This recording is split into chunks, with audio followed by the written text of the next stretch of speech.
Boa tarde a todos. Deixa eu me apresentar para vocês, para os que não me conhecem. Na verdade, assim, muitas pessoas na paróquia até me conhecem, mas não sabem o que eu sou na minha vida, né?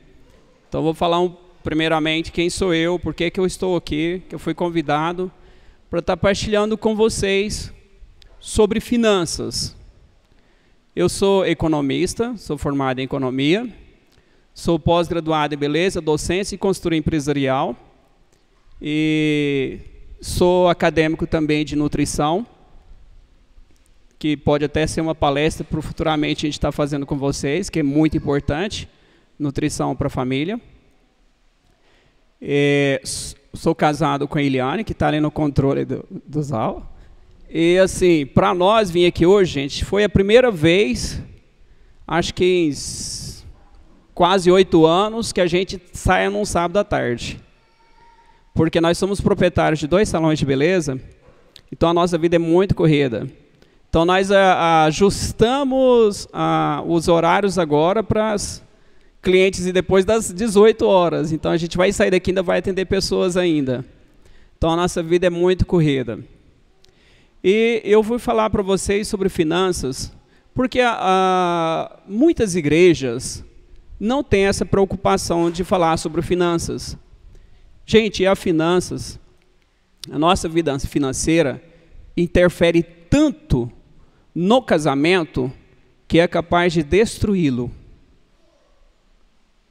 Muitas vezes, se você não buscar ter uma firmeza nas coisas de Deus, por pouca coisa, o seu casamento é destruído. Porque a hora que as dificuldades chegam, né, o amor vai embora. Parece que as coisas não dão certo de ficar juntas. Parece que os casais não estão acostumados a orar juntos para passar por essas dificuldades. Por isso, vocês entenderam só de ver aquela mensagem ali, dessa imagem? O que vocês percebem? Casados, né? A gente está de uma certa forma que a gente não consegue separar. Por quê? Porque por nós, fisicamente, nós podemos nos separar. Mas nós que somos casados, nós fomos unidos por Deus, e aí a gente não consegue. Você pode separar de corpos, mas você não pode se separar espiritualmente.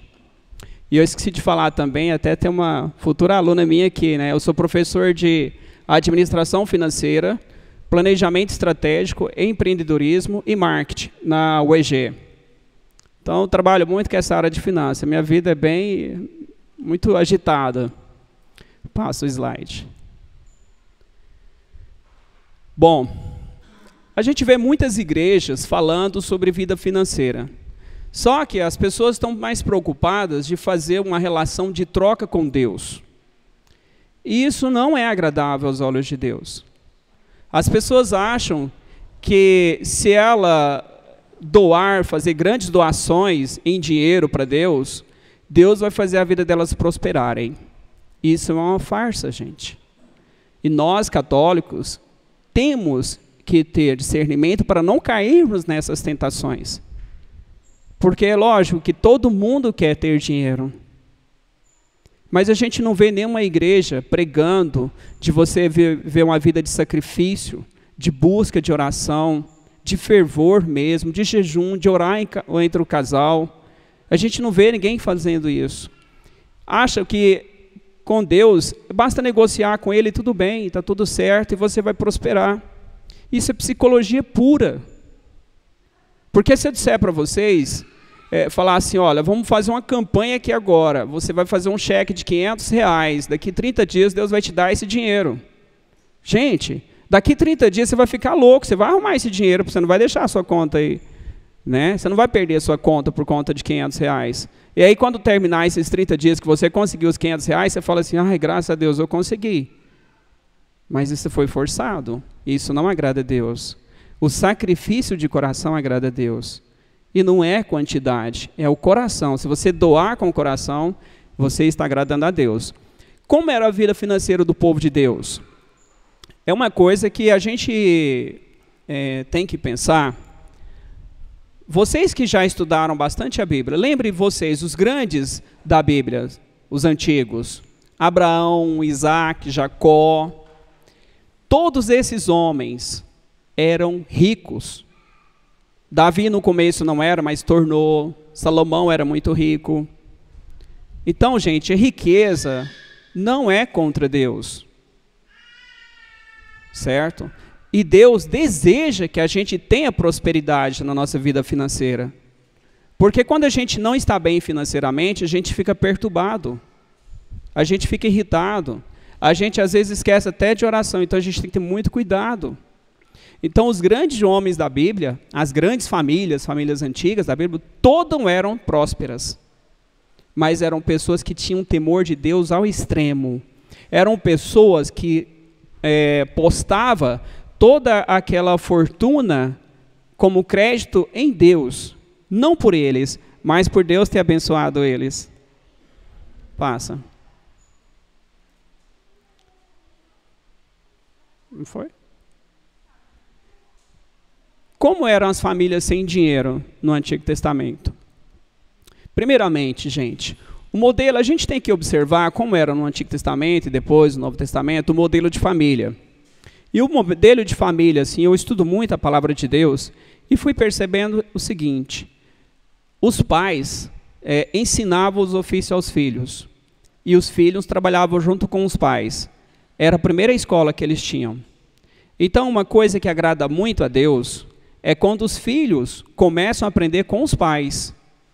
E a gente começa a trabalhar em família, para que a gente prospere juntos. Porque muitas vezes o filho quer sair totalmente do ramo do que os pais trabalham, e talvez ele já batalhou e conseguiu já ter uma empresa, e aquilo já está indo muito longe. Aí ele quer sair totalmente do caminho, vai sofrer completamente. Por que ele não pega esse negócio e manda ele para frente? Certo? E isso agrada a Deus. O próprio Jesus Cristo, ele era carpinteiro. Ele trabalhou com São José até os 30 anos. Ele trabalhava, ele aprendeu, ele tinha uma profissão. Então, uma das grandes preocupações da Bíblia é que os pais ensinem a profissão para os seus filhos. E nessa época não havia dinheiro. Como que as coisas eram feitas? Como que era a negociação? Vocês sabem? Exatamente, através do escambo. O que é o escambo? A família produzia alguns bens e trocavam com outras famílias. Então, não existia o dinheiro. Ou seja, a família que não trabalhava, morria de fome. Então, se o teu filho não está trabalhando, se ele já passou dos 10 anos e ele não faz nada, a culpa é sua. Você tem que ensinar uma profissão para o seu filho. Você tem que ensinar a ele como que funciona o dinheiro. Os seus filhos têm que entender que tem que trabalhar, tem que sofrer para conseguir o dinheiro. As coisas não vêm de graça. Até, inclusive, eu tinha escolhido, eram 3 palestras que eu estava pronto para passar para vocês. Eu falei, não, acho que vou por essa aqui, porque uma delas é como educar financeiramente os seus filhos. E aí, nessa palestra, a gente fala dessa questão de você criar uma mesada para o seu filho, ou semanada. A mulher que não trabalha, ela tem que ter a ajuda de custo do esposo, certo? Cada um tem que ter um pouquinho de independência financeira a partir dos 5 anos de idade, certo? Mas isso fica para uma outra palestra, a gente aprofunda muito mais. Uma vez casados, gente, somos sócios para sempre. Isto é espiritualmente e financeiramente. Não existe esse negócio do casal dizer, isso é só meu, ou isso é só daquele. Vocês casaram, é uma sociedade. E não foi Deus que muitas vezes escolheu o seu sócio. Você está escolhendo, você que escolheu. Então, se você tem mais cabeça do que o seu marido, procure orientar ele. E aí é uma dica que eu dou para as mulheres. Muitas vezes as mulheres gostam de bater de frente com o marido e às vezes ela tem a cabeça financeira muito melhor. Faz de conta que tampa o ouvido do marido de vocês aí. Muitas vezes, deixa eles fazer de conta que eles estão decidindo. Dá ideia para eles, fala assim, meu bem, e se a gente fizesse assim? Aí, se ele perceber, é uma ideia boa, aí fala assim, mas como que você faria isso? A mulher sugere para que ele comece a pensar nisso. Aí ele vai começar a sugerir, porque o homem ele sempre quer decidir, não é isso? A hora que ele decidir, você como inteligente, fazendo de conta que seu marido não está ouvindo, você fala, nossa, meu bem, mas isso é muito inteligente, hein? Dá esse passe para ele, você entendeu? Se ele não tem cabeça, dá esse passe para ele, deixa ele achar que é. Porque o homem ele tem esse desejo de estar governando a casa, certo? Então dá esse crédito para ele. Mas você está sendo indiretamente, né? Porque o seu papel como esposa, gente, não é ser a cabeça da casa. Você, mulher, você não é responsável pela parte financeira da sua casa. É o seu marido. Se ele não tem cabeça, sugere ideias, deixa ele pensar, ele trabalhar. De quem que é a responsabilidade financeira no casal? De quem que vocês acham? O homem ele tem que ser o cabeça da casa, mas a responsabilidade é dos dois. Por quê? Se o homem só ele trabalha fora, a mulher não trabalha fora, ela tem que administrar a parte interna. Imagine como uma empresa, que ela tem negociação externa e tem a parte de produção interna. Então o que acontece? O marido, vamos supor assim, o homem trabalha fora. Ele tem que, por obrigação, criar uma mesada para sua esposa. Porque é triste uma mulher ter que ficar humilhando para o marido toda vez pedindo dinheiro, gente. Talvez vocês, homens, não saibam disso, mas as mulheres choram muito por isso. E é vergonhoso para a mulher ter que fazer isso. Tá? Se só você trabalha fora, pense no que seria prioridade para ela, deixa ela de falar com você e define. Mesmo que seja pouco, R$200 por mês. No último dia do mês, dá R$200 para ela e deixa ela se virar. Essa é dela, tá? E deixa ela se virar. Para o seu filho, que tem acima de 5 anos, dê R$20 para ele, por mês ou por quinzena. Mas nunca dê dinheiro para o seu filho uma nota só, tá? Se você vai dar R$20, dá 10 moedas ou 20 moedas de R$1, para ele achar que tem muito dinheiro.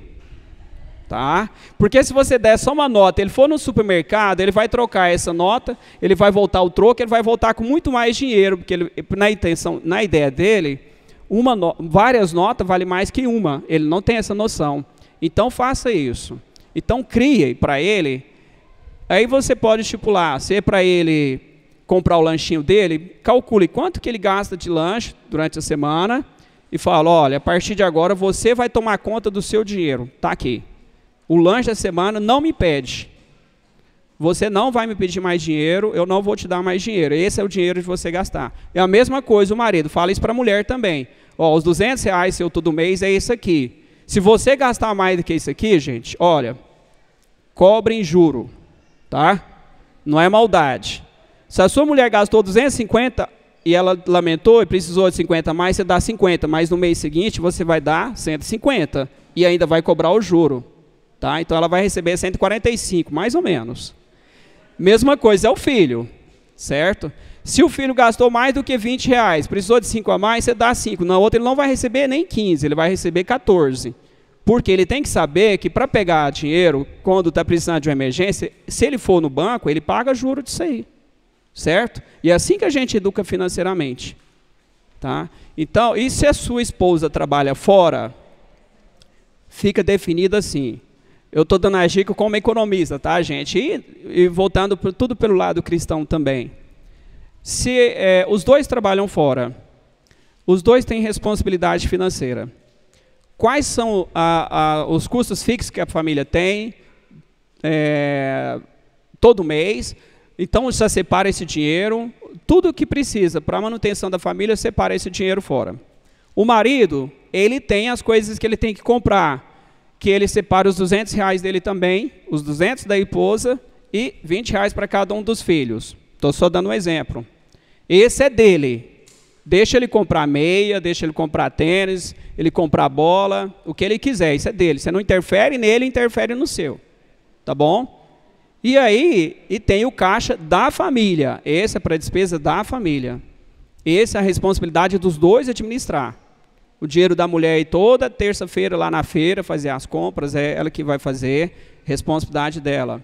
Lá em casa é definido assim, assuntos externos sou eu.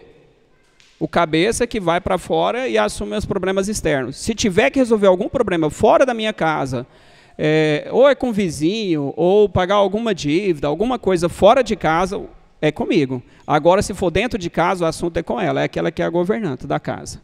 Então, eu não interfiro. A gente pode até discutir entre a gente o que seria a melhor solução, mas o assunto é com ela, certo? E a mesma coisa é assim, se for decidir alguma coisa para os filhos, se um falou que não, não adianta o outro falar que sim. Acabou. É lei. Tá? Um dá a ordem.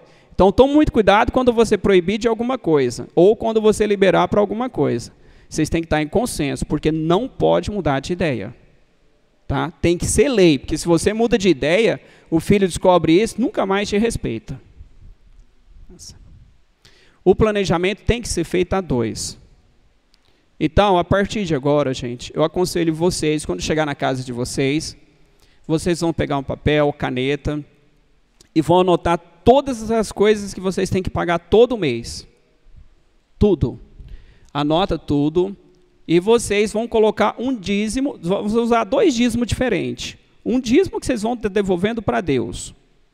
E eu vou falar um pouco mais no final. E o outro é o dízimo do lazer da família. Tá? Todo cristão tem que ter o lazer em família. Na vida não é só ficar trabalhando, não, porque senão vocês vão juntando muito estresse e acaba gerando briga entre vocês. Então, a gente tem que ter o dízimo da família. Então, a poupança da família. E aí, vocês vão estar conversando entre todos. Primeiro decide o casal, depois chama os filhos, vamos sentar. Olha, é o seguinte, nós estamos querendo ir no final do ano lá no Hot Park. Então, o que nós temos? Os casais já fizeram as contas antes, descobriu, olha, nossa conta calculou nos últimos 3 meses, a nossa energia deu em torno de R$180. Nós vamos estipular metas, agora nós vamos tentar baixar esse valor. O que a gente conseguir economizar, nós vamos guardar para nós fazermos a viagem. E aí, topa todo mundo? Junta todo mundo e faz esse propósito um para o outro. Certo? Aí negocia entre vocês, fecha um acordo, ó, nós estamos pagando tanto de água. Vamos buscar economizar. O que a gente economizar, a gente vai usar para alguma coisa. A gente vai guardar na nossa caixinha da família. Então, vai ter a caixinha da família. Tá? E dê cofrinho de presente para os filhos de vocês. Tá? É importante. Em vez de vocês ficarem comprando presente que vai gerar custos, dê coisas que vai gerar rendimento para eles. E ensina eles que aí... E não ficar por muito tempo guardado isso, vai lá e deposita, abre uma continha para ele sentir que ele tem responsabilidade. A partir dos 10 anos de idade, toda criança tem que ter uma conta poupança. Tá bom? Quem deve pagar as contas? Bom, se as contas é pessoal minha, eu que tenho que comprar o meu Presto Barba, seja lá o que for, um sapato, uma calça, uma meia que é meu, eu compro com a parte que ficou para mim. Se ela quer comprar alguma coisa, quer ir para o salão, ela paga com o dinheiro dela. O que é da família, né, é pago com o salário dos dois, né, se todos os dois trabalham, os dois são sócios, certo? O planejamento tem que ser feito em família. A gente tem que ter os lados individuais para ter a liberdade, mas existe um caixa que é da família. Então, as contas têm que ser pagas pelos dois, se trabalha fora. Agora, eu dou uma dica para vocês, gente. Muito cuidado, tem muitas mulheres que estão trabalhando fora e estão ganhando pouco mais que o suficiente para pagar uma empregada ou para pagar a babá, você entendeu? Não terceirize a educação dos seus filhos, porque no futuro você não vai ser os pais dos seus filhos, outras pessoas serão os pais dos seus filhos, porque você não teve tempo de educar. As nossas meninas trabalham com a gente desde criancinha dentro do salão. Tinha vezes que a gente estava tão ocupado que elas tinham que ficar colocando comida na nossa boca enquanto a gente trabalhava, mas toda a vida lá junto da gente. A gente vai para todo lugar junto. Então, a gente tem que ter esse momento de família. Tá? É importantíssimo. Não terceirize a educação dos seus filhos, porque senão o mundo vai adotar e vai fazer deles o que quiser. Então, a responsabilidade da conta é dos dois. Aí chega aquela fase, filhos. Digamos que vocês não têm filhos ainda, agora vê os filhos. Gente, não pensem que os filhos de vocês só vai gerar despesa. E aí tem muitos casais que casam e ficam muitos anos para ter filho, aí vai ser vó dos seus filhos. Né? Não pense que os filhos é uma maldição, gente. Tem muitas pessoas que acham que o filho só vem para atrapalhar. Se os seus pais tivessem pensado isso, vocês não existiriam. Eu acho até engraçado quando as pessoas vão para os meios de comunicação ser a favor do aborto. É muito fácil ser a favor do aborto depois de ter nascido, né? É fácil, é quem vai nascer, eu já saí fora mesmo, né? Então é hipocrisia da nossa parte. Então, gente, pense sempre que os filhos de vocês são a bênção. E na antiguidade, como as pessoas viviam mais nas fazendas, nas roças, eles queriam ter cada vez mais filhos, que eram mais pessoas para lidar ali na roça, nas fazendas, e ajudar. E assim também, se vocês ensinarem, educarem financeiramente os seus filhos, eles poderão ser os sócios de vocês no futuro. E quem sabe, eles também podem ajudar vocês financeiramente no futuro. Depende da educação que vocês derem para ele. Se vocês mostrar para ele que o planejamento tem que ser feito em família, ele vai gostar dessa ideia de família. Seja, e um modelo interessante, agora eu faço, uma coisa interessante, se vocês observarem na Bíblia, quase todos, eu particularmente, talvez porque eu não estudo muito, mas todos as pessoas, as famílias consagradas a Deus são empreendedoras. Já observaram isso na Bíblia? Você quase não vê um servo de Deus que é empregado dos outros. Está aí uma dica. Pensem nisso. Se você está sofrendo muito, às vezes trabalhando para outras pessoas, pense nisso. De repente Deus pode dar para você a sua empresa, te ajudar você a ter a inteligência de criar o seu negócio. Porque todos os grandes servos de Deus não trabalhavam para os outros. Quem é que trabalhava para os outros? Os escravos. De repente, nesse encontro de casal, Deus quer falar isso para você. Sejam empreendedores, montem um negócio de vocês. Tá? Trabalhem em família, isso é muito bom, é abençoado por Deus. Se vocês trabalharem em família, mesmo que seja um negócio que parece que não rende nada, prospera, gente. É certeza que prospera. Eu não estou falando para todo mundo abandonar o emprego agora, mas começar já a planejar isso para o futuro. Ou pelo menos ensina isso para os seus filhos. Tá? Sejam empreendedores. Não estou falando isso porque eu sou professor de empreendedorismo e também fui coordenador executivo do Banco do Povo por muito tempo. Então as pessoas, quando queriam fazer algum investimento, me procuravam. Aí eu ia mostrar para elas, olha, você tem que fazer um investimento assim, você tem que saber disso e disso, porque eles queriam montar um negócio. Mas é interessante. Por que que o dinheiro some da nossa vida? Gente, a pior praga que existe no casamento, uma das piores, aliás, é a desorganização. Uma coisa que eu proponho para vocês, e a gente tem que vigiar muito, quando vocês saírem desse encontro, vocês vão chegar no guarda-roupa de vocês, aquelas roupas que vocês não usam, que não servem mais para vocês, vocês vão separar tudo para doar. Roupa, sapato, tudo que vocês têm lá, que vocês não usam, não é de vocês. É de quem está precisando e quem não tem. Então separe para doar. Faça uma faxina, gente. Toda casa que junta muito lixo, vira um celeiro do demônio. Porque o diabo ama sujeira, o diabo ama desorganização.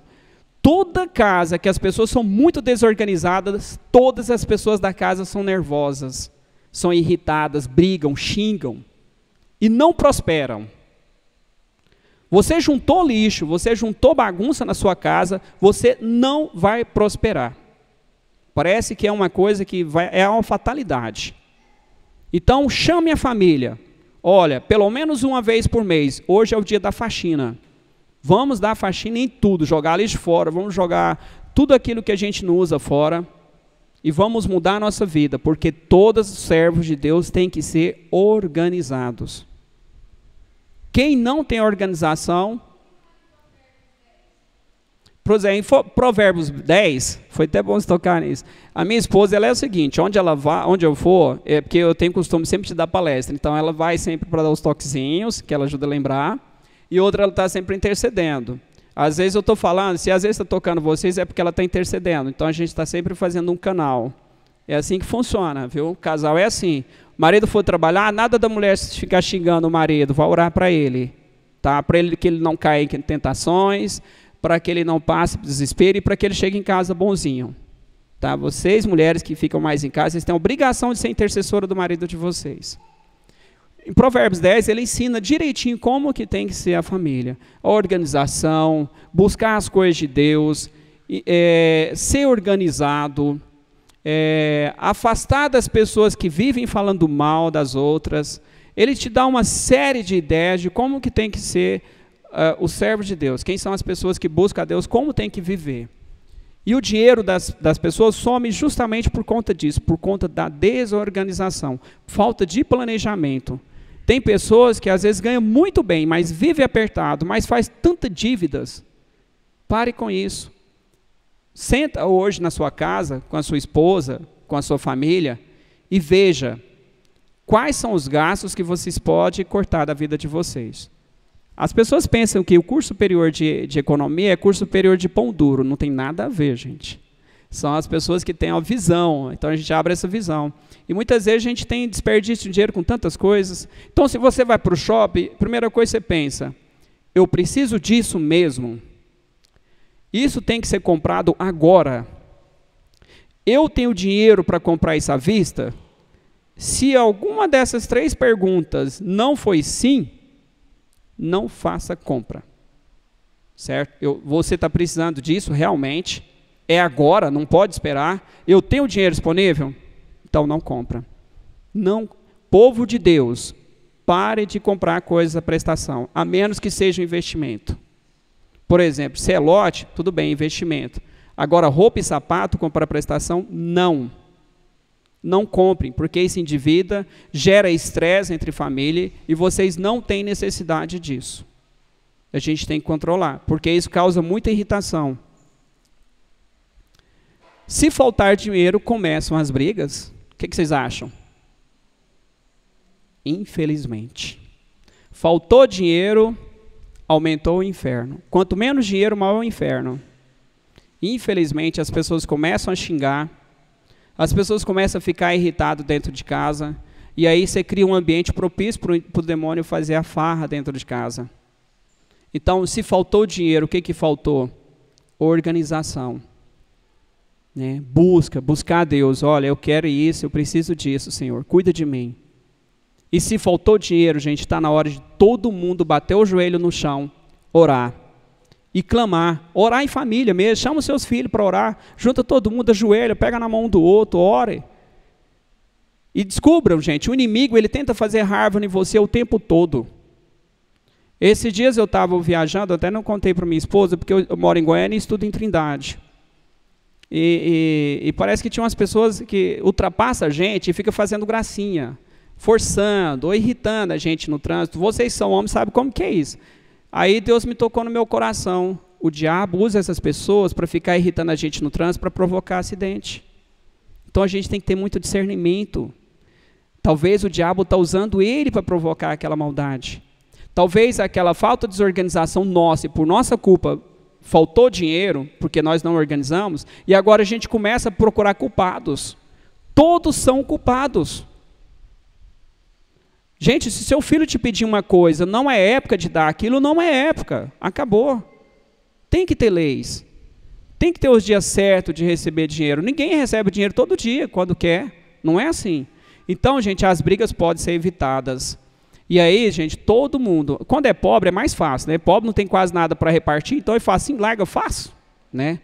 Pobre brigou uma vez, já quer separar. E acha que é a solução. Né? Que ninguém não tem nada mesmo para repartir. Agora o rico não, o rico já fica esperto. Não, peraí, vai ser muitos milhões e tal, essa mulher vai ficar de boa, ainda mais agora que ela deu um recalchutada, vai arrumar outro cara novo. O cara já fica mais esperto, já pensa, mano, eu não vou perder dinheiro com esse negócio. Porque ele sabe, querendo ou não, mesmo que a mulher era pobrezinha, casou com ele, a hora que vai separar os bens, tem que separar tudo. E se ele tiver filho, ainda leva mais um percentual ainda para manter os filhos ainda. Então, eles já evitam mais isso. Às vezes fazem coisas erradas, mas eles evitam. Você pode observar que quem separa mais é pobre. Rico quase não separa. Porque eles ficam preocupados, o financeiro vai ser mexido, certo? Mas a gente tem que evitar as brigas quando está faltando dinheiro. Faltou dinheiro, aumente a oração, aumente a confiança em Deus e tudo começa a dar certo. Olha para vocês verem o que acontece. E quando sobra o dinheiro, começam as traições. Gente, o inimigo usa demais, principalmente os homens. Porque, eu vou falar nós homens, porque eu não vou falar que eu sou assim, completamente fora, né? Homem é um bicho esquisito. Dificilmente uma mulher perturbar e dar de cima dele, ele não vai cair em tentação. Ele tem que orar muito. E orem, mulheres, vocês são mulheres, olhem muito para os seus maridos. Quanto melhor tiver a vida financeira de vocês, mais ora pelo marido de vocês. Porque o homem, muitas vezes, ele só consegue trair quando ele tem dinheiro. Mulher, não. Se vocês saírem daqui hoje e falar, vou ficar com 5 homens, vocês conseguem. O poder está na mão da mulher. O homem não, o homem precisa de dinheiro. Então, começou a ganhar dinheiro, começa a bater o joelho no chão e começa a orar para o seu marido ter discernimento. Porque muitos começam a ter muito dinheiro e começam a achar a mulher feia, começam a achar que a mulher está gordinha, que a mulher é enjoada, começam a achar defeitos. Você entendeu? Então, começou a ganhar dinheiro. Comece a orar mais pelo seu esposo. Comece a orar mais pela sua família. Porque o inimigo vai tentar muito mais. Porque o homem ele tem aquela sensação de poder. Eu tenho poder agora. Não é nada, ele não tem poder coisa nenhuma. Ele só tem poder porque tem dinheiro. Porque se o homem não tiver dinheiro, ele não faz nada. Esses homens que estão aqui todos, eu posso falar assim com liberdade. Desses que estão aqui, sair sem dinheiro na mão aqui hoje. E falar, vou ficar com a mulher na rua aí, ó, se ele achar um, olha lá, viu? O poder não está na nossa mão, está na mão das mulheres. Agora, se as mulheres falar isso, cara, arrisca dela achar aqui dentro mesmo. Eu espero que não, né? Mas arrisca disso acontecer. Então, cuidado. Dinheiro e salvação. Lá em Mateus 19, 16, 22, fala que quando a gente tem muito dinheiro, a gente esquece da salvação. Eu tinha um professor que falava que esse negócio de acreditar em Deus é coisa de pobre. Por quê? Não tem chance nessa vida e acha que vai ter outra no futuro. Mas bobeira de pensar dessa forma. É um exagero. Mas é porque não acreditava em Deus. Certo? Mas o difícil não é acreditar em Deus, é Deus poder acreditar em nós, né? Esse é que é o mais difícil. Então, gente, cuidado com o dinheiro. Geralmente as pessoas param de orar o terço, rezar o terço, quando começa a ganhar dinheiro. Porque aí não começa a sobrar tempo mais. E a gente tem a mania de deixar Deus para o último momento da vida da gente, para os últimos minutos, quando a gente já está não aguentando mais de tanto sono, aí que você faz uma oraçãozinha muito breve, às vezes não consegue nem rezar umas 10 Ave Maria, já está dormindo. Então, gente, não deixa Deus com o resto. Cuidado, tá? O dinheiro, ele pode fazer as pessoas afastarem de Deus. Por quê? Porque ele dá a falsa sensação de poder. E quando as pessoas acham que têm poder, eles acham que são semideuses. Eles fazem o que querem da vida. E isso é muito perigoso. Tá? Então, as pessoas, se vocês verem, acho que está no próximo slide. Não, não é nesse. Mas se vocês observarem lá em Provérbios 3, lá ele fala que as pessoas que temem a Deus, que prosperavam, é justamente quando eles davam crédito a essa prosperidade a Deus. Não eram por eles, era Deus que estava abençoando. Vocês lembram quando Jacó queria casar, que o sogro dele falou assim, ó, as ovelhas que nascer desse jeito vai ser sua, as que nascer assim vai ser minha. Só que ele sabia que a probabilidade de nascer do jeito que o sogro queria era muito maior. E a do jeito que ele queria era muito menor. Mas Deus estava do lado dele, então não adiantava. E ele começou a prosperar demais. Por que o povo do Egito também eles ficaram irritados com eles? Porque eles estavam prosperando demais, na época de José do Egito. Porque a bênção de Deus estava com eles. Então, o casal que ora junto, vocês prosperam. Eu tenho certeza absoluta, se vocês a partir de agora começarem a colocar Deus em primeiro lugar, e orar junto, e ser organizado, e falar, tudo que nós formos gastar agora vai ser contabilizado, organizado, eu tenho certeza absoluta, daqui 6 meses, vocês vão estar com a vida de vocês pelo menos 20% melhor financeiramente. Isso eu tenho certeza absoluta, como economista e como cristão. Coloquem na mão de Deus, organizem-se, e eu tenho certeza que tudo vai começar a mudar. Praticar o bem, gente. Começa a ensinar os seus filhos a praticar o bem. Porque essas crianças é que serão os futuros adultos, é que vão decidir o futuro. Vão decidir as coisas. Então, gente, dê esmola, faça caridade para as pessoas. Porque isso, a gente tem que... quando a gente quer uma coisa do pai da gente, a gente não dá um carinho para o pai, faz algum afago ali e tal, e o pai acaba dando aquilo que a gente quer. Por que a gente não faz isso com Deus? Você sabia que Deus tem uma fraqueza? A fraqueza de Deus é o louvor. Quando você louva a Deus, você deixa Ele tão feliz com você, que Ele abençoa a sua vida, que você nem entende, mas, nossa, parece que as coisas tudo concorrem para o bem daqueles que amam a Deus, e é verdade. Então a fraqueza de Deus é o louvor. E agora, uma coisa que a Bíblia até mesmo diz, que a coisa que mais irrita Deus é a lamentação. Então pare de lamentar e comece a louvar a Deus. Louve em família. Gente, nós temos trilhões de motivos para louvar a Deus. E vocês louvou a Deus, começou a louvar a Deus, as coisas vão acontecer tudo por bem de vocês. Isso acontece com a minha família, assim, de uma forma espantosa. Nós saímos até sem planejar as coisas. Deus organiza, a gente vai ficar, o que a gente vai fazer, as pessoas que a gente tem que conhecer. É tudo tão organizado que a gente nem preocupa mais. É sério. A gente tem tantas coisas que a gente tem que pagar tanto mês, assim, quando a gente nem imagina, o dinheiro aparece. A gente nem preocupa, a gente já sabe. É uma confiança tão grande que a gente não fica perturbado mais. Às vezes a gente começa a falar assim, meu Deus, mas será que dessa vez vai dar certo? A gente começa, não, mas Deus vai, e acontece. E às vezes parece que até materializa dinheiro, assim, você fala assim, nossa, eu ia pagar isso, não tinha dinheiro. Aí você fala assim, uai, eu coloquei esse dinheiro aqui, de onde apareceu esse dinheiro? Então, Deus provê. Né? Assim como teve o maná, eles poderiam ter morrido de fome, mas Deus todo dia dava o dinheiro para eles. Então ensine, pratiquem o bem, porque isso agrada a Deus. Quando o dinheiro é uma bênção? Quando você entrega ele para Deus. Quando você recebe o seu salário, você impõe as suas mãos, você e sua esposa, e pede a Deus para abençoar e multiplicar esse dinheiro. Gente, mas multiplica mesmo. Não é ilusão. Não estou fazendo uma ideia de psicologia com vocês, achando que isso não vai acontecer. Acontece mesmo. Então, se você colocar na presença de Deus, você não precisa de ir para as muitas igrejas que tem por aí, que faz campanha de prosperidade, que na verdade quem prospera são os que promovem a campanha.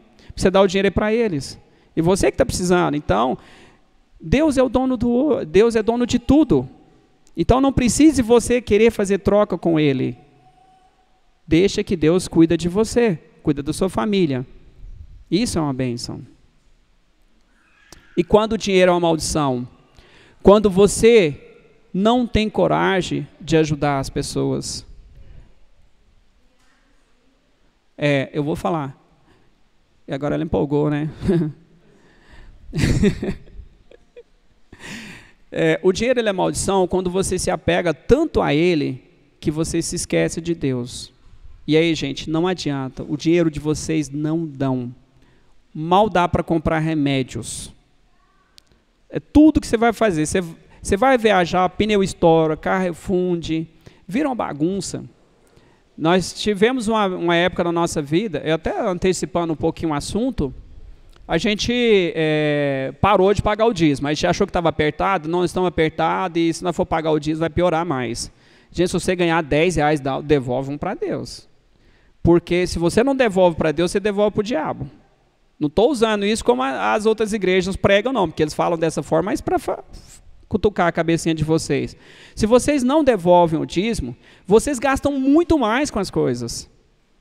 O seu filho fica doente, pneu fura, carro estraga, coisas dentro de casa quebra, é uma bagunça. Se está acontecendo isso na vida de vocês, é porque vocês não estão sendo fiel com Deus. Tá?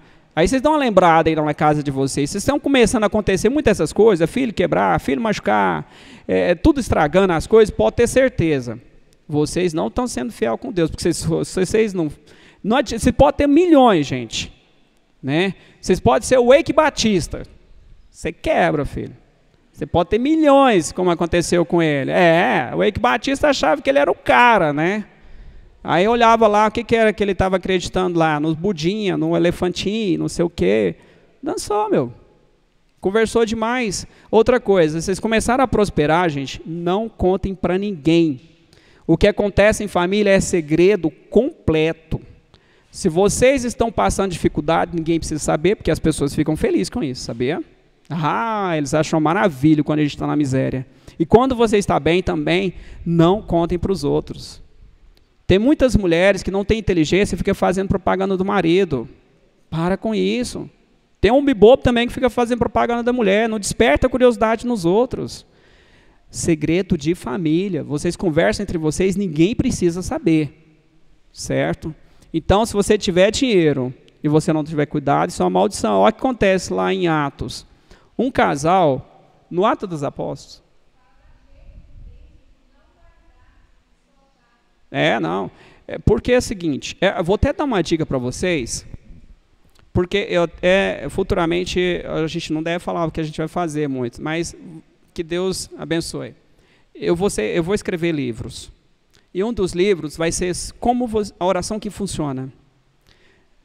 Quando vocês forem orar em família, você chama os seus filhos, a mulher e tudo, e vocês, antes de começar a orar, vocês vão falar: Senhor, eu quero te pedir que neste momento, toda oração que nós fizermos agora na tua presença, que o inimigo não ouça, não escute, não percebam e nem sabe o que a gente vai orar. Só depois que vocês fizerem a oração assim, vocês comecem a orar, porque Deus deixa o inimigo surdo e mudo, e ele não consegue perceber o que vocês estão orando. Porque quando você ora e ainda tem a mania de contar para as pessoas, o diabo já tem um plano para derrubar isso aí. Então, orem assim e orem em segredo. A mesma coisa se você vai orar pela libertação de alguém, por droga, por alguma coisa, orem no pensamento. Não precisa de ficar falando, Deus não está dentro do nosso coração. E aproveita o momento da comunhão, como eu disse esses dias lá na igreja. Depois que você receber a comunhão, Deus vai olhar para você e vai ver Jesus, não é você. Então, em silêncio, no seu coração, você pode pedir nesses momentos as coisas de oração, de libertação. Tá? E o que vocês for fazer em oração em família, e assim, pede todo mundo da sua família para fazer oração também, mesmo se seu filho tem 2 anos, nem que ele fale obrigado Jesus, tá bom. Tá? Lá em Atos 5, quando eles começaram a formar as primeiras comunidades, o que aconteceu? Eles começaram a partir os bens, né, vendiam os bens, quem tinha mais, e repartiam entre si, para que nenhum deles fosse pobre entre eles. O que acontece? Ananias e Safira combinaram entre eles, é o seguinte, nós vamos vender por tanto e vamos fazer de conta que nós vendeu só por isso. Aí nós vamos lá, entrega para Pedro, para os apóstolos lá e fala que foi só isso que a gente vendeu, a gente guarda uma parte para nós. Não tente enganar Deus. Se você engana Deus, você só sai mal. Só sai mal, gente. É melhor você ser verdadeiro. O que aconteceu com eles? Eles foram lá, Deus deu discernimento e na mesma hora eles caíram mortos. Morreram. Do que adiantou eles guardar aquele dinheiro escondido? Talvez nem serviu para pagar o velório deles. Certo? Então seja verdadeiro com Deus. Vai devolvendo o dízimo aos poucos, mas faça isso com sinceridade, de coração. Certo? Está parecendo um tipo de pregação protestante, de prosperidade, né? Mas não tem nada a ver. Eu estou falando sinceramente entre nós, é assim que funciona. Então, o dinheiro ele pode virar uma maldição. Próximo. O milagre do dízimo, gente. Quando a gente começa a devolver para Deus, porque Ele fala, olha, pensem o seguinte, as pessoas que prosperam mais, são aquelas que buscam a Deus e chamam a Deus para ser sócio do seu negócio. Deus é sócio do nosso negócio.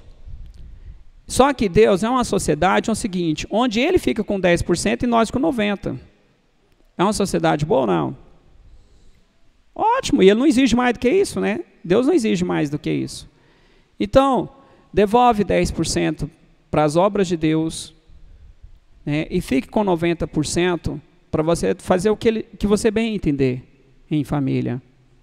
Tá? Se você não está doando o dízimo, ensina os seus filhos, a partir de 10, 12 anos, que ele já comece a doar. Ele tem a mesadinha dele, dá R$80 por mês, ensina ele, meu filho, R$8 vai ser o seu dízimo. Você vai fazer sua fichinha lá na igreja. Todo mês você vai lá e vai doar os R$8. Tá? Se você não consegue se organizar, vai se organizando aos poucos, até você saber quanto é que você recebe e começa a fazer esse propósito. Eu tenho certeza absoluta que a vida de vocês vai ser abençoada ricamente. Tá? Não combinei isso com ninguém sabia que eu ia falar a respeito disso. Mas não tente, pense bem. Às vezes a gente pensa, eu não tenho coragem de dar R$50 por mês para a igreja.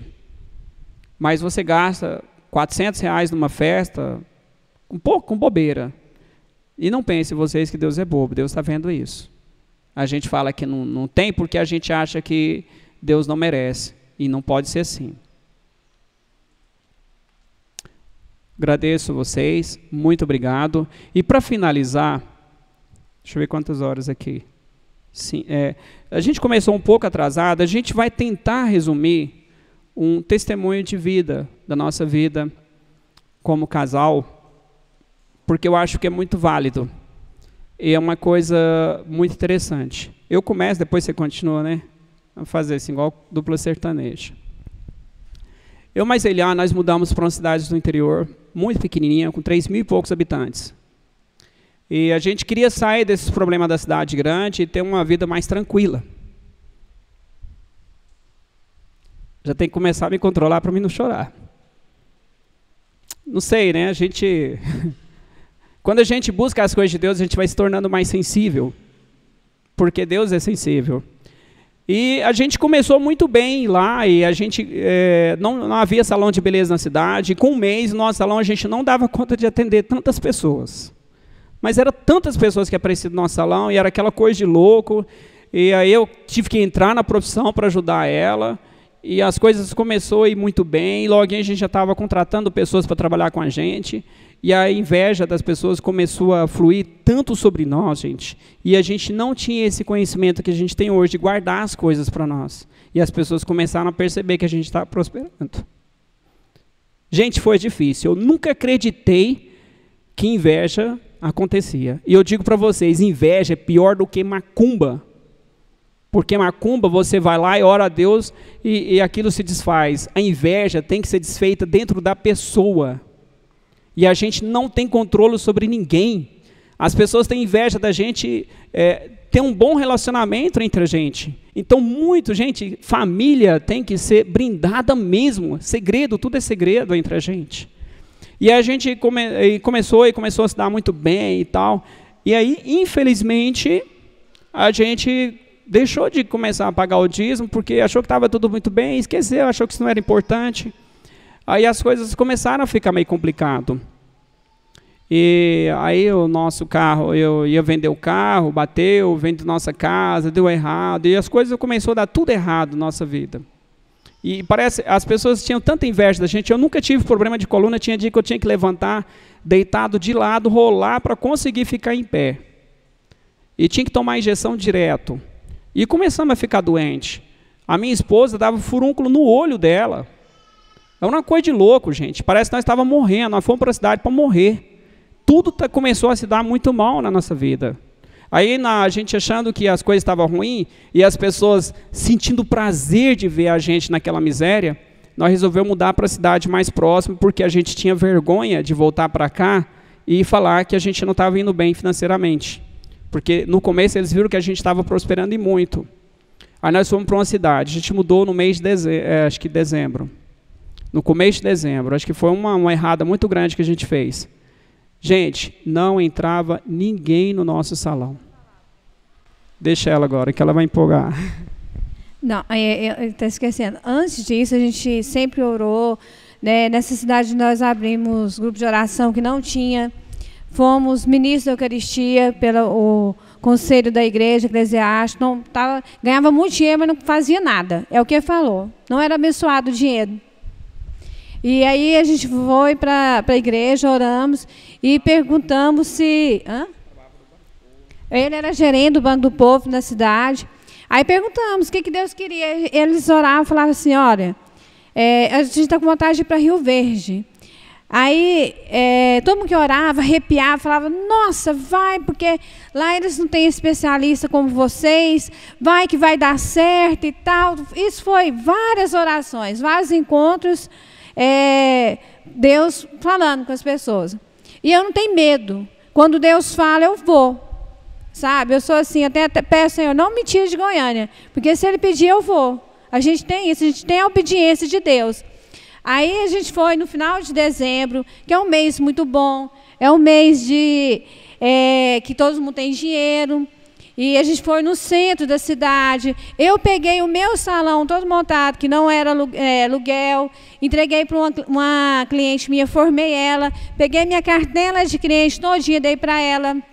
E com o porteira fechado, falei, fica para você começar a ganhar, você me paga.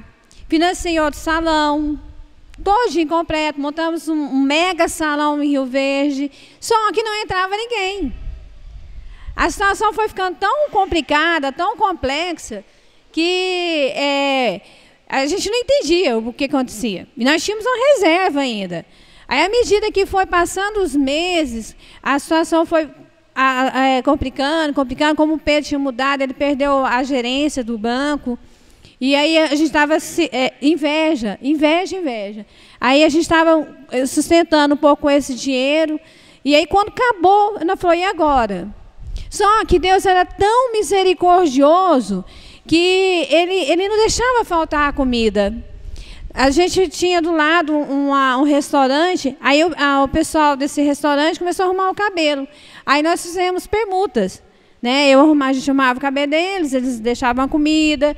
E assim, eu trabalhava para pagar o aluguel, mas já era complicado, porque a gente trabalha com produto importado, é caro. Uma caixinha é 5, 6, é muito caro. E aí foi acumulando, igual uma bola de neve. Mas o Senhor deixava, às vezes, permitia a gente cortar 2, 3 cabelos para comer, para tomar um café. Foi numa situação que eu deixava minhas meninas dormir até na hora do almoço. Para não ser, né, para não tomar café da manhã. Aí elas almoçavam e iam para a escola. E na escola lá é comida. Ela achava. E à noite a gente, às vezes, comia bolacha. A Suzana ganhou uma caixinha de bijuteria, de bolinha para fazer bijuteria. Muitas das vezes a Suzana deu comida para nós. Foi uma coisa que não tem explicação o que aconteceu. Uma coisa assim muito estranha. Aí as pessoas ligavam, como vocês estão? Eu orava, falava, Senhor, a derrota é minha, mas a vitória é sua. Se o Senhor falou que vai abençoar, o Senhor vai abençoar. Aí eu falava, não, está ótimo, está muito bem, graças a Deus. Está muito bom aqui. Ah, tá bom. Aí foi indo, né? Eu sempre falava, eu não vou desonrar a Deus. Se Deus falou que vai abençoar, por que eu vou desonrar a Deus? Essa caixinha de bijuteria que a minha filha ganhou, de montar bijuteria pequenininha, foi a sustentação nossa há muito tempo. Tinha dia que nós tinha pipoquinha de doce para a gente comer. Acreditem vocês. E com a fé que nós temos desse jeito, a gente não tinha o que comer. E não podia falar para as pessoas. As pessoas achavam que estava tudo maravilhoso com a gente. Então, tinha dia que a gente pensava, eu não sei o que eu vou dar para nossas filhas para comer. Então, a gente punha elas para dormir mais cedo e acordar mais tarde, para não precisar de comer.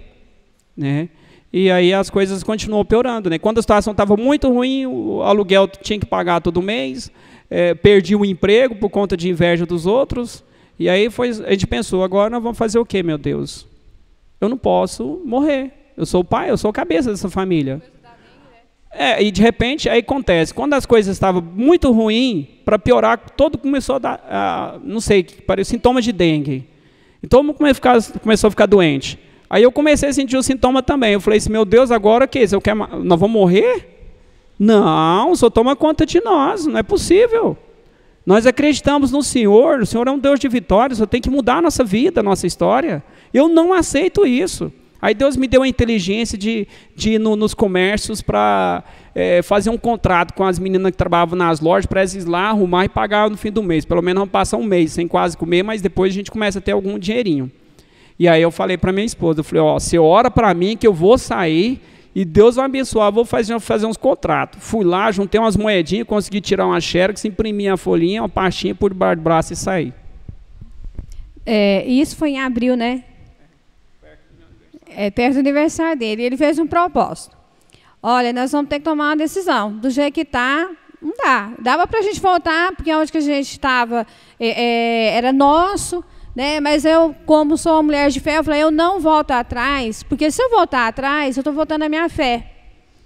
Seja o que a gente passar, o Senhor vai nos abençoar. Eu falava assim. Aí, em abril, perto do aniversário do Pedro, ele fez esse propósito. E eu fiquei 1 mês com dor de cabeça de arrebentar. Arrebentar, aquela coisa horrorosa, não tinha como. E do lado da nossa casa tinha mulher que ela era falava que era evangélica, mas era espírita. E essa mulher, eu acho que Deus levou a gente para lá para ajudar ela, porque ela não conseguia sair do espiritismo. Ela era cartomante, esse negócio. Eu sei que acabou que Deus levou nós para ajudar ela também. Mas teve um dia, vamos rezar a Ave Maria, porque é muito especial o que eu vou falar. Ave Maria, cheia de graça, o Senhor é convosco. Bendita sois vós entre as mulheres, bendito é o fruto do vosso ventre, Jesus. Santa Maria, Mãe de Deus, rogai por nós, pecadores, agora e na hora de nossa morte. Amém. Na semana do aniversário dele, minha mãe adoeceu muito, deu dengue hemorrágica. E aqui em Goiânia. Aí meus irmãos ligavam, vem para cá e tal. Eu falei assim, mas não tem como. Aí eles, porque você foi para fora, não preocupa, não está aqui. Aí eu entrei em desespero, porque eles não sabiam. Eu falei, nem se eu quiser não tem como. Aí chorando, expliquei, eles, vou mandar o caminhão para buscar a mudança. Eu falei, não, porque a gente estava, aonde a gente tinha comércio, a gente era 40 quilômetros, a gente só voltar. Só que eu ia regredir na fé. Eu falei, não, então hora daí para a gente melhorar. E numa manhã, essa casa ela tinha uma vidraça enorme para a rua. Então era a sala de espera, a pessoa entrava, era o salão e ficava aguardando aquele lugar. E nessa manhã, eu vi uma luz muito forte, muito grande, entrando lá na porta. E o Pedro saiu com a maletinha dele para ir fazer os contratos com as empresas. Fazia, mas aparecia poucas pessoas.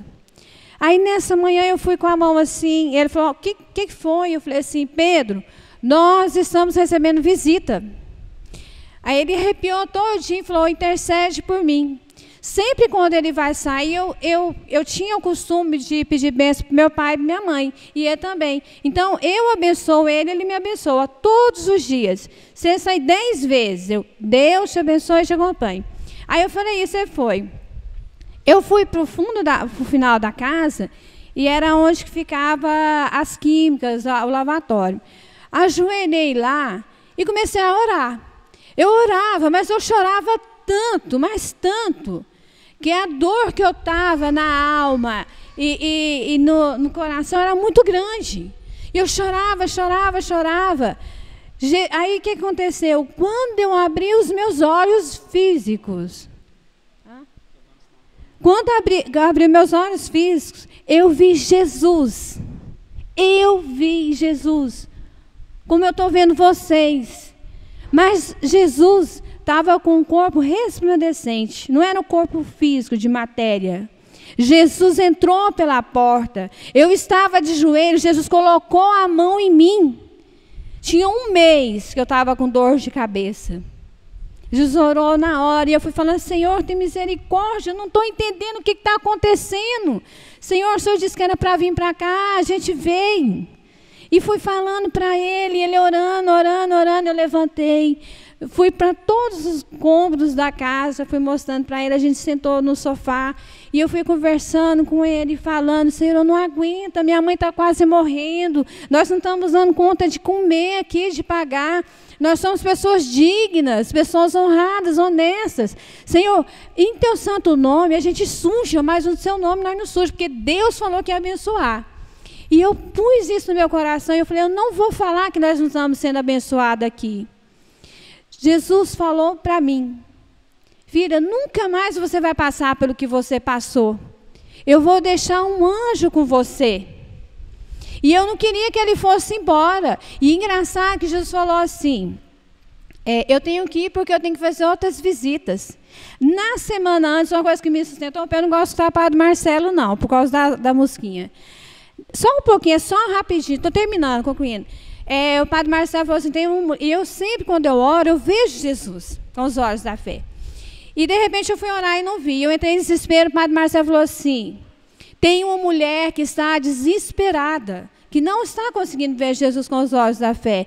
Tenha fé, Deus está contigo. Pode jeito. Depois que Jesus, ele fez assim, foi sumindo. Na semana que aconteceu isso, para quem não comia, cortava 2, 3 cabelos, fazia uma escovinha, por semana, a gente trabalhou, nunca esqueci disso, já tem não sei quantos anos, nós fizemos R$500. Encheu o salão, automaticamente encheu o salão. Eu já tive que contratar manicure. Aí, no Dia dos Pais, o Pedro ganhou uma moto de cupomzinho, de soquinho. E recebemos uma proposta de ser representantes de uma empresa internacional para estar no estado de Goiás. Aí foi onde que nós voltamos para Goiânia. E daí, então, nossa vida, tudo mudou. Foi como Jesus falou mesmo. Vocês nunca mais vão perecer. Hoje já tem 2 salões, o Pedro está dando aula em faculdade, tem outros projetos. E a nossa vida é cada vez mais Deus abençoando. Mas a mensagem é o quê? Mesmo que Deus permita você ir lá como Jó, porque eu senti que eu era Jó naquela época, naquele momento. Deus permitiu, se Ele falou, creia que vai ser cumprido o que Ele falou. Não desista, não perca a fé. Amém?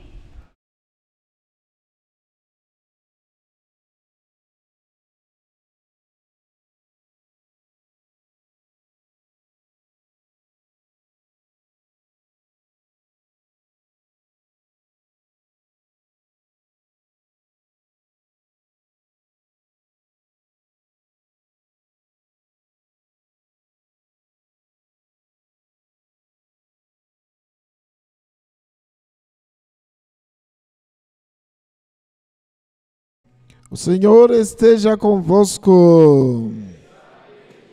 Proclamação do Evangelho de Jesus Cristo segundo João. Naquele tempo, disse Jesus a seus discípulos: se vós me conhecesseis, conhecereis também o meu Pai. E desde agora o conheceis e ouvistes. Disse Filipe: Senhor, mostra-nos o Pai, isso nos basta.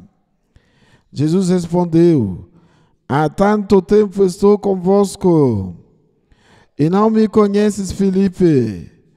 Quem me viu, viu o Pai. Como é que tu dizes: mostra-nos o Pai? Não acreditas que eu estou no Pai e o Pai está em mim? As palavras que eu vos digo, não as digo por mim mesmo, mas é o Pai que permanecendo em mim, realiza as suas obras.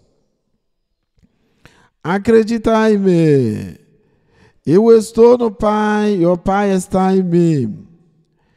Acreditai ao menos por causa dessas mesmas obras. Em verdade vos digo, quem acredite em mim fará as obras que eu faço, e fará ainda maiores do que estas. Pois eu vou para o Pai. E o que pedides em meu nome, eu o realizarei, a fim de que o Pai seja glorificado no Filho. Se pedides algo em meu nome, eu o realizarei. Palavra da salvação. Em nome do Pai, do Filho e do Espírito Santo. Sentemos. Caríssimos, na nossa programação desse retiro foi feito para, durante essa homilia, o padre falasse sobre o diálogo do casal. E já que o meu amigo e companheiro, eu tive que soltar ele, devido ao compromisso que ele tem, às 9h30, o irlandês, padre Elbe. Aí nós resolvemos para ele não participar nessa Santa Missa, para mais tarde ele celebrar particularmente, e sobrou para mim. Então, o diálogo que o casal deve ter, esse diálogo está fundamentado num dos 2 atributos, grandes atributos, do Santo Sacramento de Matrimônio. Vocês sabem que os dois motivos inerentes para o matrimônio, porque as pessoas casam para reprodução e para comunhão de vida. Porque se não tiver o matrimônio, não tem mais raça humana. E outra coisa, o outro objetivo é que o homem não fique só. A mulher não fique só, para encontrar alguém, para partilhar, para conversar, para dividir a vida. Uma vez que primeiro que dividiu a vida conosco era a Santíssima Trindade. Quando nós olhamos para a Santíssima Trindade, Pai, Filho e Espírito Santo, nós entendemos a comunhão de vida, origem da família. Por quê? Porque Deus pode tudo. Ele pode falar, a partir de hoje vamos sugar tudo, para ficar só o Pai. Aí não tem diálogo. E fica egoísta. Por isso que existe Pai, Filho e Espírito Santo.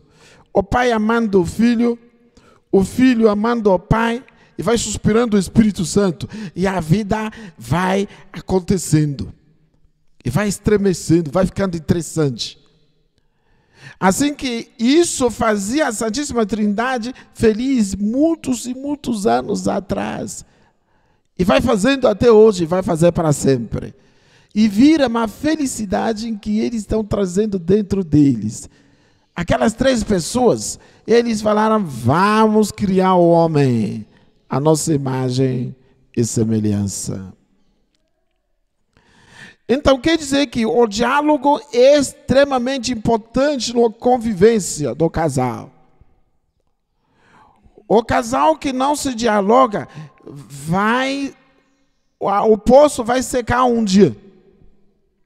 E o que nós observamos é que o diálogo, que deveria ser coisa mais fácil entre os casais, é o mais difícil. Nós que vivemos como os casais todos os dias, que atendemos os casais, padres, cada padre que atende o casal, ele vai testemunhar isso comigo.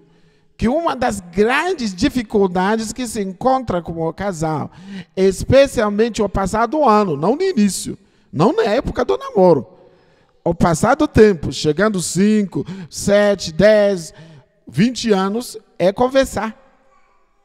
Quanto mais que os anos passam, mais que os dois vai ficando 2 corpos estranhos de um teto.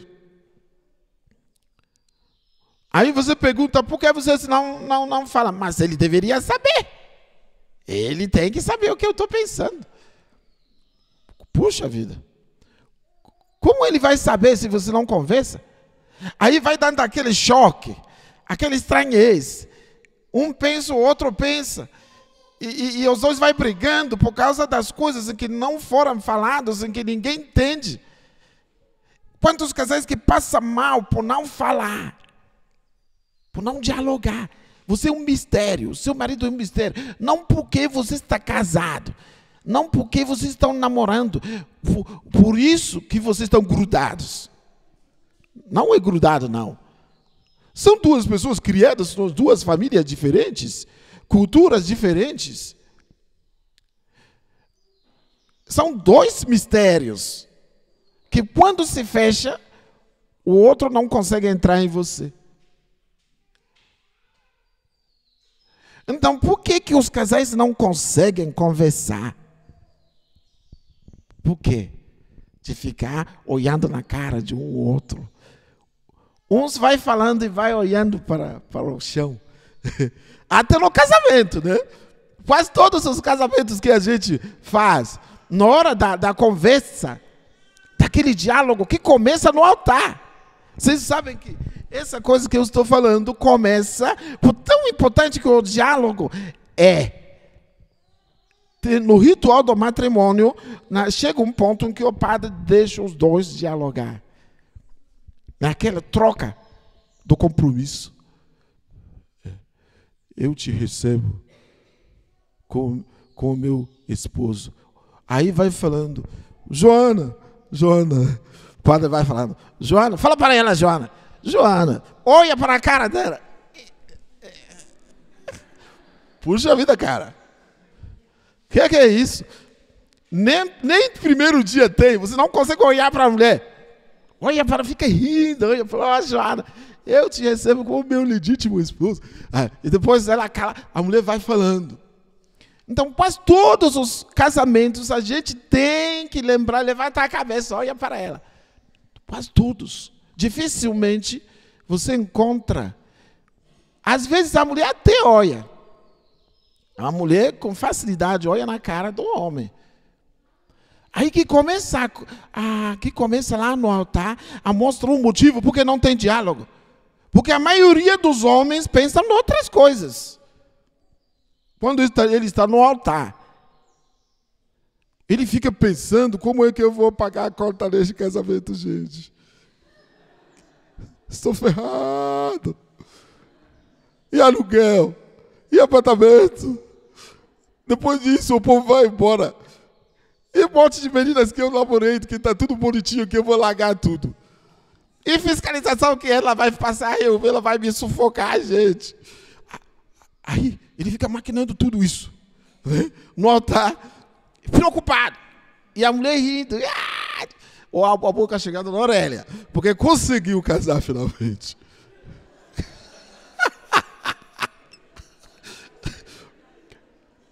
Ela acha interessante. Ela acha tudo interessante. E o homem não. O homem resmungando. Né? Parece que está casando forçado. Por quê?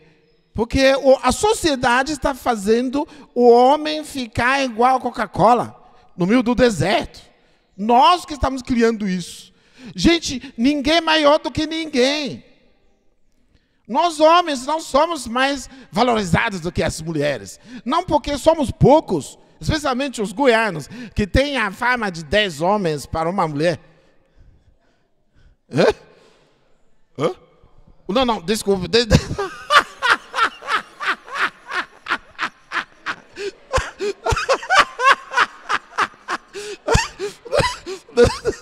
Dez mulheres, pô. Eu gostaria. Deus podia virar a situação para ficar 10 homens por uma mulher. Para os homens ver como é que é. Correr atrás de uma mulher para casar. Ver o que as nossas mulheres estão sofrendo. Por causa desse negócio de 10 mulheres de um homem. O homem vai se fazendo supervalorização. Em vez de casar com uma alegria, você vai ver aquele homem que estava apaixonado na mulher, o tempo vai passando, vai remurchando, vai ficando igual flor murcho. Lamuriando, como se fosse, que pena que eu estou fazendo grande favor para estar com você. Poderia, se deixar, os homens vão pedindo à mulher para assinar o cheque que está casando, para pagar eles todo mês. Que eu estou fazendo favor para você. Para retirar você entre esses 10. Você é afortunado de casar comigo. Por quê? Porque eu sou Anacleto, bonitão, sarado, musculoso, né? Eu sou diferente. Em que modo que eu vou ser diferente? Cadê a humildade cristã? Cadê a dignidade do ser humano? A gente não pode viver conforme a sociedade. O nosso valor tem que ser no Evangelho. Deus valorizou a mulher. Deus me valorizou. Ela é um presente para a minha vida.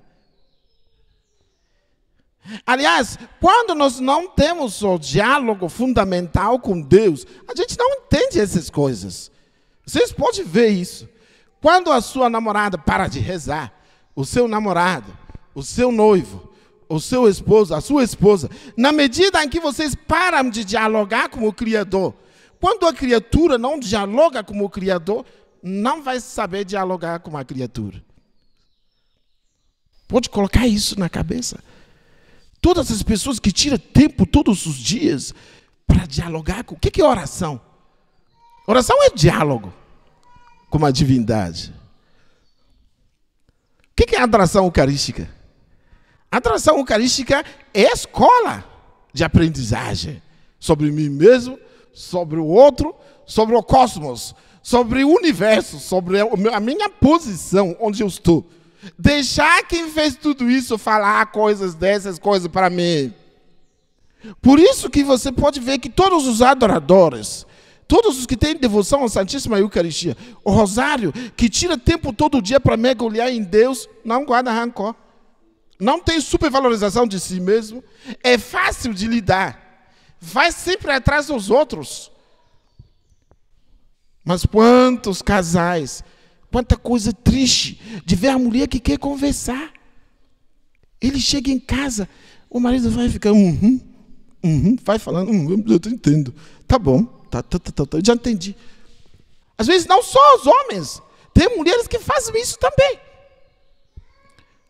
Ah, não adianta que ele já fala, eu já sei o que é, eu já estou com ele muitos anos, eu já entendo este homem. Não adianta falar mais, eu já sei o que você vai falar ou sobre o sexo ou sobre o dinheiro. O que mais? Você for o dinheiro, pega o dinheiro e deixa eu ver TV. Deixa eu em paz ver TV. Ver o quê? Big Brother? Ver os monstros? Você prefere Ratinho? Você prefere Gugu? Você prefere Big Bosta? De uma pessoa humana que está ali. Você não é comovido que tem um ser humano que não te viu, que deixou o pai, que deixou a mãe, que deixou os seus irmãos, que não está lutando para sobreviver na sociedade, porque as nossas mulheres não podem mais. Gente, se nós homens desse modo que as mulheres sofrem bullying, que elas sofrem na sociedade. Os homens não se respeitam mais que as mulheres são casadas. Elas vão fazendo jogo de cintura para não trair os nossos homens. Sufocante. O dia inteiro tentando de encontrar você. E chega lá em casa, você bonitão, não olha para ela. E ela vai casando sozinha. Está à vontade de falar, então minha filha, sai daqui. Ninguém vive sem diálogo, ninguém vive sem divertir. Sem brincar, volta para os seus pais. Volta para os seus pais. Porque você precisa conversar, o ser humano é um ser social. Eu não sou casada, mas a Igreja Católica gastou 12 anos para me treinar de ficar só. Mas não estou só também. O bom padre não está só. Toda hora tem alguém para dialogar, para conversar. Quando não conversa com os homens, conversa com Deus. Mas vocês não foram preparados para isso. Como é lindo ver o casal que anda sempre juntos. Eu não consigo ir para algum lugar sem a minha mulher. Eu não consigo ficar. Eu estou com saudade dela. Cadê o celular? Mas tem pessoas assim que passam 24 horas, não liga. Não manda mensagem. Mesmo quando liga para cobrar. Né? Quando quer conversar, conversa ameaçando. Você vê que aquilo não é conversa, não é diálogo. É censura, é cobrança. É falar, eu vou te deixar, se você não mudar disso, se você não troca disso, se você não mudar de vida, eu vou te trair. Isso não é vida não, gente. Isso é prisão. Nós nascemos, Jesus nos libertou. Nós não podemos mais escravizar ninguém. Se é para casar, para humilhar o seu marido, triturar ele, escravizar ele, humilhar a sua mulher, prisionar a sua mulher, deixar ela alienada. Casa não. Fique só emburradão. E por isso que no direito canônico está falado lá, que não tem sua vida resolvida. Quem é desequilibrado não deveria casar. Mas quantos desequilibrados, angustiados, sofridos, cheios de inquietações, que vai lá casar para fazer reféns das criaturas humanas. Na época do namoro, que deveria ficar trabalhando essas coisas. Tem uns que precisam ter tratamento psicológico para sair fora de si, Aprender a rezar para Deus soltar você, deixar você à vontade, estar de bem, alegre no Espírito Santo. Alegrai-vos sempre no Senhor. Na época do namoro, que deveria aprender tudo isso. Na época do solteiro. Quanta gente é solteiro que deveria aprender. Mas quantas pessoas que nunca sossegam? 12 anos já está namorando. De um namoro para o outro. Vai acumulando traumas e chagas. E nunca aprendeu. Um dia vai casar e vai fazer o outro sofrer. Então, caríssimos filhos, aprendem a dialogar. Olhar na cara, fazer a sua mulher um dia falar: gente, eu sou orgulhoso do meu marido, estou com saudade do meu marido, estou com saudade da minha mulher. Eu não troco essa mulher com nada. Eu não troco este homem com nada, nem com 1 bilhão de ouro. Porque ele me preenche, não porque ele é máquina de fazer sexo, ou porque ele dá um monte de dinheiro, mas por causa de qualidade de vida. Quando ele entra a alegria, entra o diálogo, me dá a vontade de conversar. Há tanta coisa que podemos conversar, gente. Há tanta coisa. Devemos falar sobre o Santíssimo Sacramento. Devemos falar sobre Nossa Senhora. Por isso que a coisa pior que pode acontecer para o casal é casar com quem não tem fé. Porque quando você casa com quem não tem fé, você não tem assunto. O pecador não tem assunto. O mundo do pecador é um mundo mudo e surdo. Não tem nada para transmitir. Mas bem-aventurado o casal que se mergulha em Deus. E estudo. Quando casa, esqueça que tem que ler um bom livro. Porque quando você lê, você também aprende a dialogar. Você abre o livro vai falando para você. Mas não é o livro de helicóptero, não. Como aquela coisa dos ingleses, helicóptero ou helipotter. Helipotter. Que tristeza ver o católico que está lendo helipotter, gente. Ou aquele outro que ele sempre lê, o Senhor dos Anéis, o outro lá, 7 tons de cinzas, os 5 tons, 50 tons de cinza, né? Vai lendo, vai virando cinza, vai desaparecendo. Ainda tem dificuldade de ler e vai ainda ler veneno. Mas se tiver bons livros da vida dos santos, lendo e rezando, a gente sempre encontra assunto para conversar, para dialogar, para estar juntos.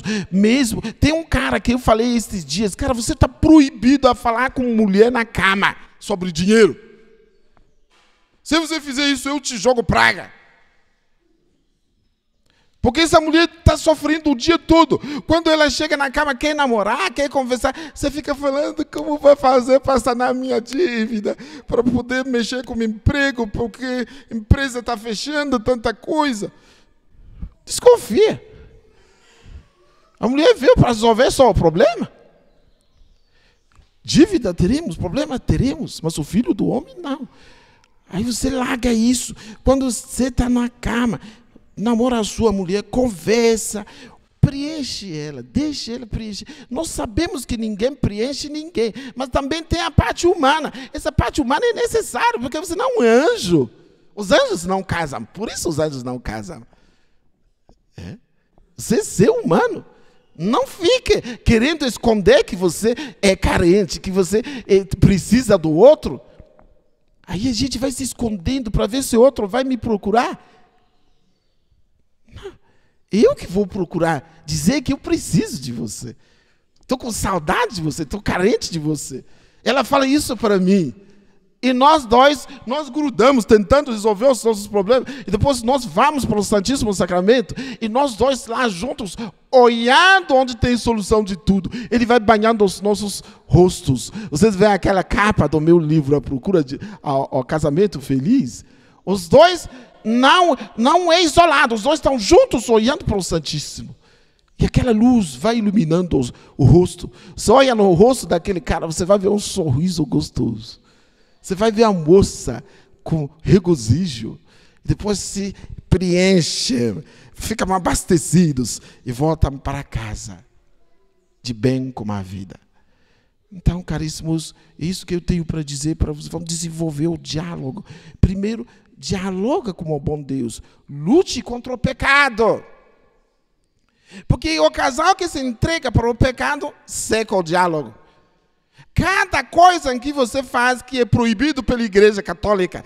Eu estou dizendo isso para vocês, meus filhos.